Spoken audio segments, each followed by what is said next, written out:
Una familia totalmente desvivida en circunstancias curiosas. En un caso y en un misterio que hasta el día de hoy sigue sin ser resuelto. Vamos a trasladarnos al año de 1922, a una tranquila granja de Baviera, en Alemania, conocida como la granja Hinterkaifeck, que en español es algo así como hola. Aquí la paz fue brutalmente interrumpida por uno de los crímenes más inquietantes en la historia de Alemania: el asesinato de 6 personas de la familia Gruber, las cuales fueron ejecutadas en su propio hogar y de maneras bastante espeluznantes. Así que prepárate, porque esta historia está llena de misterios, detalles macabros y teorías que desafían toda lógica. El 4 de abril de 1922, los cuerpos de la familia Gruber fueron descubiertos en un estado que describía la brutalidad y precisión del ataque. En el granero yacían los cadáveres de Andreas Gruber, de 63 años, su esposa Casilia, que no creo que se pronuncie así, pero bueno, de 72 años, su hija Victoria, de 35 años, y su nieta, de tan solo 7 años. Hay que ser mierda. La cual también se llamaba Casilia, que ya sé que no es así el nombre. Cada uno de ellos presentaba traumatismos craneales severos y signos de haber sufrido múltiples golpes con un objeto contundente y afilado. Y ve pensando más o menos qué pudiera ser. Ahora, ahí te van los detalles de los cuerpos. Agárrate bien y duro. Andreas Gruber presentaba múltiples fracturas en el cráneo, indicando que fue golpeado repetidas veces y con gran fuerza en la cabeza. Las heridas expusieron la estructura ósea y causaron severos daños en los tejidos blandos, dejando marcas que sugerían un ángulo descendente en el ataque, lo que indica que probablemente Andreas estaba inclinado o de pie. Y si estaba inclinado era porque necesitaba ver algo a esa altura.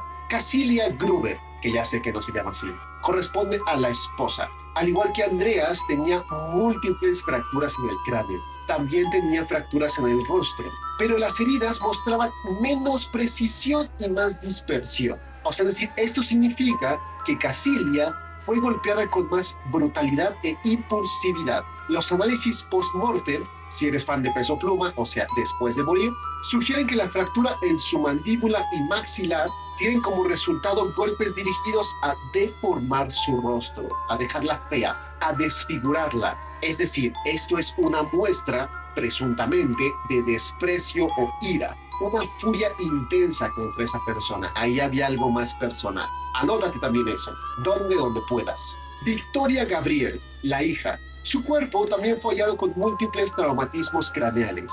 Uno de estos fue tan profundo que dejó expuesta parte de la cavidad craneal. Las heridas eran consistentes tanto en fuerza como en patrón. Así que esto indica que ella fue atacada ya sea de pie o arrodillada. Ahora, unos detalles indican una laceración en el cuero cabelludo, que iban desde el lado izquierdo de la cabeza hasta la parte superior. Esto básicamente nos indica que el golpe tanto fue letal como certero.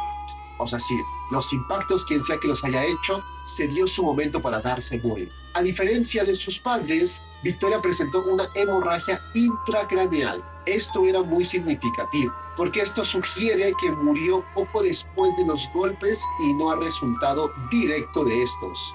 O sea, inmediato. Casilia Gabriel, la nieta, la niña de 7 años. La pequeña fue encontrada en un estado que impactó muchísimo a los investigadores. Sus manitas mostraban marcas de desgarro y abrasiones en los dedos. Es decir, esto indica que la niña fue atacada y poco después ella seguía consciente. Así que intentó agarrarse a lo primero que pudo como instinto, y esto fue la paja del granero. O sea, es decir, esta niña no solamente sufrió la desvivisión, sino pasó por un terror inmenso. También los reportes mencionan que la niña, ya en estado de agonía, se empezó a arrancar mechones del cabello de la desesperación. Por supuesto, una señal no solamente de una desvivida lenta, sino también de un trauma psicológico y de una tortura inhumana.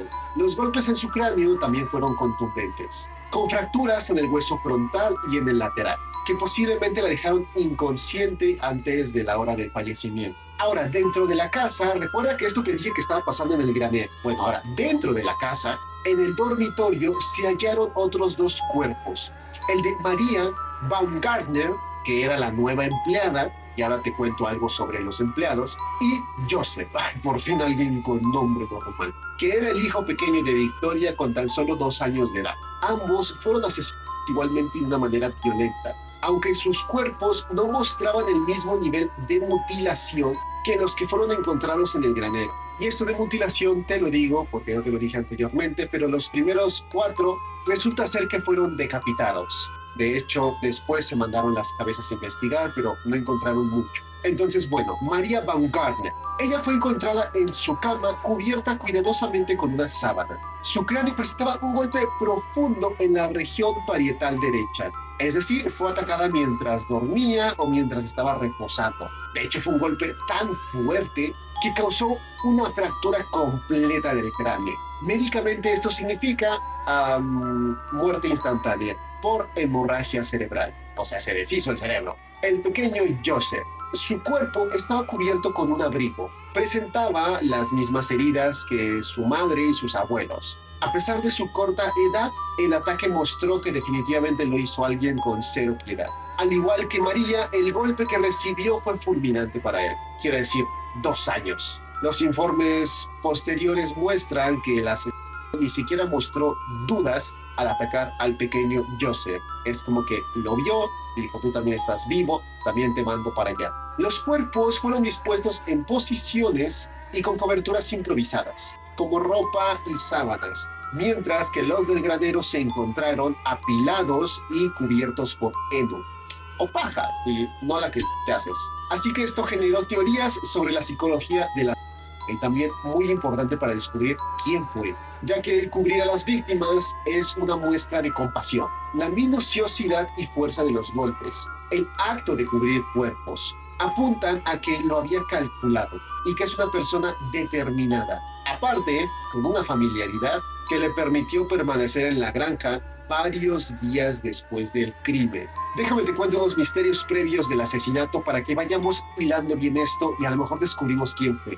Días antes del crimen, Andreas, el padre de familia, había notado extraños sucesos, como por ejemplo unas huellas en la nieve, las cuales iban en dirección a la granja, pero no regresaban. También se registró sonidos en la parte del ático y que se perdió una llave. Pero incluso a pesar de esto, no se reportó todos estos sucesos no se reportaron. De hecho, la empleada anterior había renunciado debido a que le dio mucho miedo estos ruidos extraños. Así que ella dijo que la granja estaba embrujada. También esto alimenta una teoría sobre el estado mental de Andreas, sumado a que él y su hija Victoria fueron metidos en prisión por ejecutar incesto. Y eso es algo que está comprobado. Entre los dos hubo cositas cuando Victoria tenía 16 años. Él pasó 1 año y ella 1 mes, si no recuerdo mal. Aparte de que a Andreas no le caía muy bien a los vecinos, pero ahora hablaremos un poquito más de eso. Vamos con la investigación inicial y las teorías. Ay, las teorías. La policía de Múnich quedó atónita con el caso. Se recolectaron testimonios y se interrogó a más de 100 personas, todas estas sospechosas, aunque no hubo ningún arresto. La evidencia, como ya te dije, estaba dirigida a que el asesino se había quedado unos días después en la granja, ya que después del suceso, después del día que se sabe en la que murieron, los vecinos veían humo salir de la chimenea y el ganado estaba alimentado y la despensa estaba más vacía. Aquí te van los 4 sospechosos. El principal, Lorenz Schlittenbauer, que significa algo así como pez. Lorenz era un vecino de la familia Gruber y él había tenido una relación con Victoria Gabriel, o sea, la hija, la chica de 35 años. Bueno, la chica, o como dirían hoy, la niña con más de 30. De hecho, muchos creen que Joseph, el niño de 2 años de Victoria, pudo ser ilegítimo de Lorenz. Así que esto puede ser que haya generado tensiones entre Lorenz y Andreas Gruber, el padre de familia, quien era muy controlador con Victoria, quiero decir, tanto como para haber hecho cosas en la cama con su propia hija. Además de que Lorenz fue uno de los primeros en descubrir los cuerpos y se mostró inusualmente calmado y familiarizado con el lugar. Quiero decir, tan calmado estás para ver a tu propio hijo de 2 años en una condición bastante violenta. Ok, así que por supuesto esto levantó sospechas. Dentro de la psicología de Lorenz tenemos lo siguiente: un posible resentimiento o conflicto por la paternidad con Joseph. Además de la relación que tenía con Victoria, pudo haber motivado este ataque en aras de una disputa familiar. Sin embargo, no hay pruebas concretas de esto, y la policía no pudo relacionarlo directamente con el crimen. Acuérdate que para ese tiempo no existía la prueba de huella digital. Segundo sospechoso. Bueno, segundo sospechoso, que puede ser un miembro de la familia o alguien cercano. Como ya te había dicho, Andreas Gruber, dentro de su comunidad, era conocido por su temperamento pesado. Era muy autoritario y posiblemente un abusivo, lo que generaba muchos conflictos dentro del núcleo familiar. Según algunos expertos, los asesinatos podrían haber sido un acto de represalia, precisamente por una persona cercana o alguien con un profundo conocimiento de su rutina y estructura de la familia. Si fue esto, seguramente le facilitó por la cercanía física, la cercanía emocional con las víctimas, así como el hecho de que el asesino se movió cómodamente por la casa, tanto para robar una llave y prácticamente vivir en el ático. Estos pequeños hechos que te acabo de decir refuerzan la teoría de que fue un familiar o alguien muy cercano, incluso que pudo haber sido cómplice y a lo mejor posteriormente traicionado por el verdadero asesino. Tercer teoría, un extraño con posible desorden psicológico. En la escena del crimen había elementos psicóticos, es decir, los asesinatos no implicaban robo ni beneficio económico, y la brutalidad de los ataques definitivamente corresponde a alguien que estaba en un posible estado psicótico, un impulso violento, ¿sabes? Así que probablemente había perturbaciones profundísimas ahí. Otra cosa que refuerza esta teoría sigue siendo el hecho de quedarse en la granja, cubrir los cuerpos, convivir con los cuerpos y todavía alimentarse y dormir ahí dentro, lo que podría indicar una señal de remordimiento, confirmando el estado de psicosis anterior y ahorita ya estando calmado. Que este comportamiento no es raro, ¿sabes? Se llega a ver en bastantes asesinos seriales, que actúan por un impulso interno, pero realmente no hay un motivo claro para los demás. Es como que el motivo existe solamente en sus cabezas. Cuarto sospechoso, el esposo de Victoria, Carl Gabriel. Por fin otro nombre normal, por fin. Se supone que Carl fue declarado muerto en la Primera Guerra Mundial, aunque algunos teorizan que pudo haber sobrevivido y regresado a la granja. Esto tiene fuerza porque en la Primera Guerra Mundial no se tenía un registro exacto y preciso de quienes habían muerto. Es decir, si regresabas de la guerra, perfecto, estabas vivo. Y si no regresabas, no es búsquenlo, es murió. Así que esto podría derivar en una posible venganza o ajuste de cuentas con la familia. Incluso como acto de resentimiento hacia Victoria, ¿sabes? Por Joseph, el nuevo niño. Aunque la hipótesis es débil porque no existe ningún registro de Carl con vida. Ahora, ¿tú quién crees de estos que es el verdadero asesino de entre los sospechosos? Te voy a decir lo que yo creo, basado en estadísticas que ahora tenemos y que en ese tiempo no existían. Estadísticamente más común en casos de parricidio, que si eres fan de Jerry Moa significa matar a un familiar cercano, Lawrence Schlittenbauer es uno de los sospechosos más probables, dado su conocimiento de la familia y las tensiones personales. Sin embargo, sigue habiendo muchas cosas sin explicación que ya no apuntan a Lawrence, sino que apuntan a alguien, a un loco extraño que simplemente entró a hacer lo que hizo, porque también corresponden a este tipo de asesinatos. Son los elementos sin motivos que Lawrence no tenía por qué hacer, como por ejemplo atacar a la empleada, como por ejemplo matar a su propio hijo de 2 años, como por ejemplo torturar tanto física como psicológicamente a la niña y decapitar a los primeros 4, que son la familia núcleo, te hace creer como que, ¿por qué? Y eso Lawrence no tenía motivación para ello. A lo mejor es una combinación de ambas teorías, que fue Lawrence y que es un loco. Hasta la fecha ninguna teoría ha sido ni confirmada ni rechazada, así que sigue siendo uno de los casos más complejos y espeluznantes de la historia criminal. Evidentemente ya para estas fechas ningún miembro de esta historia sigue vivo. También hay buenas teorías tanto paranormales como conspiranoicas. Debido a la falta de ciertas pruebas, recuerda, estamos en el año 1922, muchos pobladores creían que esto fue debido a fuerzas sobrenaturales, o que incluso por la mala suerte de la familia que ya llegaron a presentar, que alguna especie de secta o de ritual había causado todo este tipo de cosas. Súmale que todos estaban sabiendo la brutalidad del caso, sobre todo la parte de las decapitaciones. Así que le daban el crédito a alguna fuerza maligna. que habían tomado el control de la granja y hecho todo esto. Concluyendo, hasta la fecha el caso Hinterkaifeck sigue siendo un enigma y a mí me parece que va a seguir así por muchísimos años más, si no es que nunca se va a resolver. Nadie fue arrestado y con el paso del tiempo muchas evidencias se perdieron. O sea, es decir, ya no podemos hacer lo que se hacían con otros casos después de que se descubrió o se inventó el registro de huella dactilar o incluso la prueba de ADN.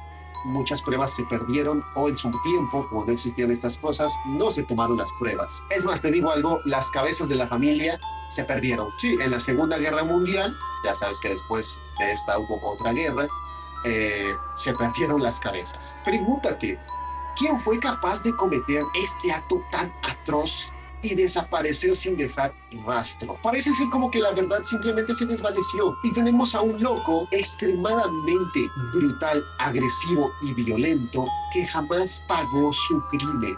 Un crimen que involucra a 6 personas y a 2 niños. Y ojo, de este caso sabemos por qué hay registro. Imagínate la cantidad de los cuales jamás se supo nada. Así que bueno, espero que te estés juntando con la gente correcta. Te mando un mega abrazo, cuídate mucho y con permisito.